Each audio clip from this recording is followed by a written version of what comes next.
Bob Avakian, Revolution. Number 21.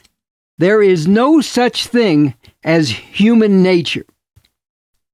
One big reason why so many people believe that a revolution and a fundamentally different and much better world is not possible is because of the notion that there is a human nature which cannot really be changed. But the fact is that there is no such thing as unchanging human nature. People can and do change all the time, especially with changing circumstances. Things like racism and misogyny, hatred of women, are not built-in characteristics of white people and men. And the attitude of looking out for yourself and to hell with everybody else is not hardwired into human beings. All these things are products of the system that people are forced to live under.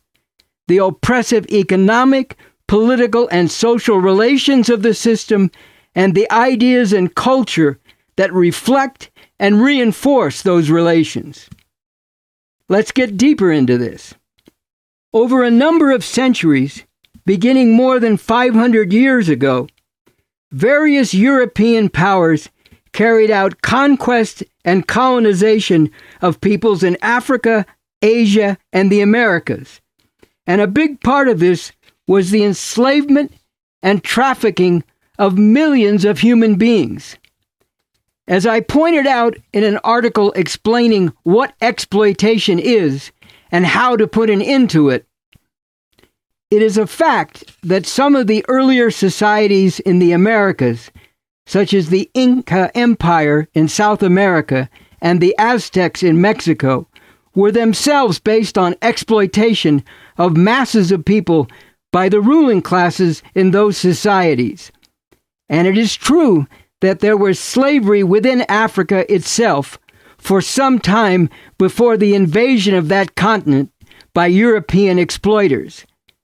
But all this took on much greater and more horrific dimensions beginning several centuries ago, with the conquest and colonization of these continents, the development of the international slave trade, and the relentless machinery of capitalist exploitation, through which generation after generation of people, in the millions and millions, have been ruthlessly used up and killed off, quickly or more slowly, in the manic capitalist quest and merciless competition among capitalists for profit and more profit. And what went along with all this, the thinking that justified it, was the notion that certain groups or races of people are superior and others inferior, and therefore it was right and good for the supposedly superior people to enslave and exploit those who were supposedly inferior. But oppressive divisions among people is not just some European thing, and the poisonous idea that certain people are superior and others are inferior is not a uniquely European notion. In general, throughout human history, in any part of the world where people have been divided into masters and slaves, upper and lower classes, this has been accompanied by the idea that those in the superior position are somehow, by their very nature, superior as human beings, and those in the lower position are inferior human beings. This has been true in ancient as well as more modern empires and countries in Asia, Africa, and the Americas, as well as Europe. Once more, it is the dominant relations of the system that fundamentally determine the ideas and the culture that dominate in that system. As long as you have a system built on exploitation and oppression, you will have the corresponding culture promoting the idea that some people are, by nature, superior to others. But let's get even deeper into this, into the question of whether, regardless of what system people live under, there is a certain basic human nature that runs through every system. In terms of what might be considered the nature of human beings, there are certain common characteristics of people everywhere. As a result of natural evolution, along with other biological features that human beings have in common, we have a consciousness and the capacity for abstract thought in a way that is not true for other beings. We can think about what it would mean to be in someone else's shoes, to see things and feel as they do. We can reflect on what has happened in the past, and we can project our thoughts into the future. We can create in our imaginations all kinds of beings and other things that do not exist in the real world. We can envision and then set out to build all kinds of physical structures. We use language to create all kinds of poetry and other literature, as well as music with many different kinds of lyrics, and so on. The most important characteristics of human beings is the ability to consciously adapt, to change, especially with changing circumstances. And people have changed throughout history. In early human societies, when people lived in small communal groups, without the kinds of divisions that are so familiar to us today, people thought very differently than they did once large-scale private ownership of land, slavery, and other forms of exploitation and oppression developed, or when feudal societies were ruled by kings and other monarchs whose word was law, or in this modern world dominated by the capitalist imperialist system. In all of this, the dominant ideas in society have reflected and reinforced the dominant relations. And the dominant ideas have changed with changes in how the society is organized and functions. In a system based on slavery and ruled by slave owners, the ruling idea is that slavery is natural, is right, just, and necessary. But once a slave system has been eliminated and replaced by a system based on capitalist exploitation, like the system we now live under in this country, then, even though there are still some people who try to justify slavery, the dominant idea, promoted by the ruling institutions, is that slavery is not, or is no longer, right, just, and necessary. Or, when revolutions overthrow the rule of a system headed by a king, as happened with the American Revolution 250 years ago, then the idea that it's God's will that kings should rule, the divine right of kings, has been overthrown, along with the actual rule of the king. Still, with all these changes, the slave system, the feudal system, and the modern system of capitalism all have this in common. They are all systems divided into exploiters and exploited, oppressors and oppressed, rulers and those who are ruled over. As one big part of this, they have all embodied and enforced patriarchal, male supremacist relations.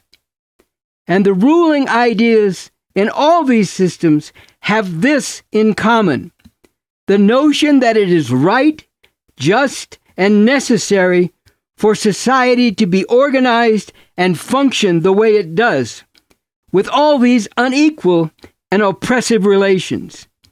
These ruling ideas are promoted and propagated in many different ways by all the dominant institutions, including the educational system, the media, and the popular culture. In this modern capitalist system, the ruling idea is that it is right, just, and necessary for some people, the capitalists, to own the means of production, land, raw materials, machinery, and other technology, and to profit by exploiting people who do not own means of production, and therefore can only live by being employed and exploited by capitalists. Yet, all the wealth and technology of this modern capitalist system was not created by the capitalists. It was created through the labor of masses of people all over the world, going back centuries, under conditions of exploitation in one form or another. In basic terms, exploitation is profiting from the labor of others, whether those others are slaves or poor farmers or wage workers. Along with all this, there is the basic fact that human beings are individuals who do have individual needs. Under this system of capitalism imperialism, as with all systems based on relations of exploitation and oppression, the needs of individuals can only be met through the efforts of those individuals acting for themselves and for those who may be dependent on them, like their children. This system forces people to compete with each other in the struggle to meet their individual needs and in the contest to achieve their individual goals and advance their individual positions. At the same time, as we have seen, individuals are not just individuals. They are part of the larger society and world, which today is still dominated by relations of exploitation, inequality, and oppression, and by ruling institutions that promote and reinforce those relations. All this shapes the conditions in which people live and function, and it strongly influences the way they think.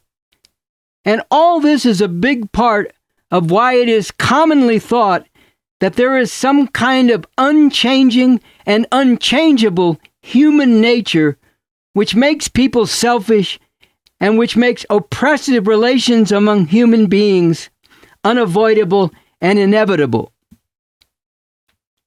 But there are always contradictions in any system, and there are always some people who see those contradictions and recognize in those contradictions the basis for change of one kind or another. To get rid of one system and replace it with another system requires revolutionary change.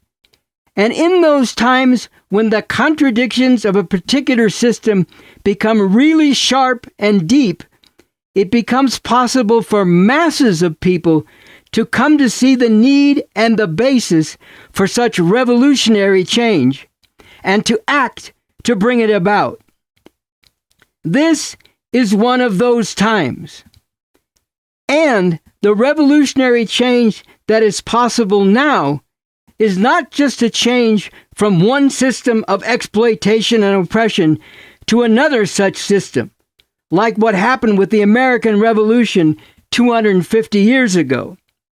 What is possible now is an historic, fundamental change which will finally bring about the end to all exploitation and oppression. This is the communist revolution.